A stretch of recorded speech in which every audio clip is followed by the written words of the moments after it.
In 1720, London's richest investors lined up to buy shares in companies that claimed to extract gold from seawater, and they knew the science was impossible. The South Sea bubble is famous, everyone knows it crashed, but buried underneath that scandal was something stranger, an entire ecosystem of fake companies selling absurd promises. And the investors, they weren't naive, they were complicit, they bought in anyway, knowing full well the math didn't work. Let's start with the price tag. In 1720, a single share in the South Sea Company cost around £1,000, equivalent to roughly £200,000 today. That's wealth tier money. Yet ordinary merchants, widows, and clergy mortgaged homes to buy in. Why? Because everyone else was doing it, and because the promise was irresistible. Exhibit 1: the company for extracting salt water and making it fresh. This wasn't theoretical. It had a charter, it had a name, it had a board, and it promised to solve one of Europe's oldest problems, turning seawater into drinking water by a process nobody could explain. Here's the machinery behind that price. The company sold shares at inflated valuations. Investors bought them. The stock price rose. New investors saw the rising price and thought it meant the technology worked. They bought more. The price rose again. It was a feedback loop with zero underlying value. Exhibit 2: a company claiming to operate a perpetual motion machine, not metaphorically, an actual device that would run forever, generating endless energy. The share price tripled in weeks. The technology didn't exist. Everyone knew it didn't exist. They bought anyway. So why did rational people, merchants, bankers, landowners, ignore the red flags? Because the social pressure was overwhelming. If you didn't buy shares, you looked foolish. Your peers were getting rich on paper. FOMO isn't modern, it's 300 years old. Exhibit 3: the company for trading in hair, not wigs, not hairpieces, hair, loose hair, collected, traded, and sold.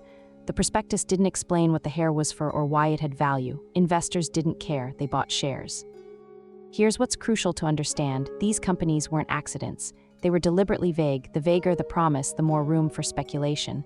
The more speculation, the higher the stock price. Promoters knew exactly what they were doing. Exhibit 4: the company for importing centime into Britain. Centime is a French coin. Importing it was pointless. There was no profit model, there was no plan, there was only the stock price, and it climbed. The Seawater gold scheme worked the same way. Imagine the pitch: we'll extract gold from ocean water. The gold is there, we just need capital to build the extraction machinery. Once we do, we'll be richer than the Bank of England. Give us your money. Nobody asked how much gold was in seawater. Nobody calculated the cost of extraction versus the value recovered. The numbers were impossible, but prices soared anyway, because belief was the product. The stock certificate was just proof of purchase. Exhibit 5: the company for carrying on an undertaking of great advantage but nobody to know what it is. This is real, the actual name. The prospectus literally didn't explain what the company did. Shares sold out in hours. By 1720, roughly 190 of these phantom companies existed. Most had no offices, no employees, no assets. They had names, charters, and stock prices. That was enough. Fortunes changed hands on pure narrative. And here's the twist: when the bubble finally burst, and it did, catastrophically, the losers weren't cynics. They were true believers, the people who bought late, who thought the narrative was real, who didn't understand they were buying air. So that's why these companies promised gold from seawater, because vagueness sells better than honesty, because a story about impossible wealth is more compelling than a boring spreadsheet, because human psychology hasn't changed in 3 centuries. The bubble companies of 1720 weren't scams in the modern sense. They were legal, they had government approval. What they lacked was anything real behind the promise, and that's what made them so dangerous. They wrapped fraud in legitimacy.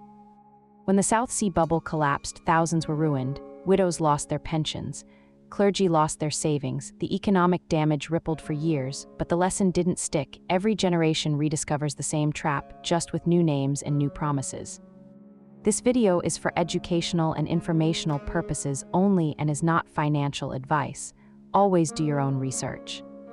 Subscribe so you don't miss the next financial mania that shaped how we think about money today. This video is for educational and informational purposes only and is not financial advice. Always do your own research.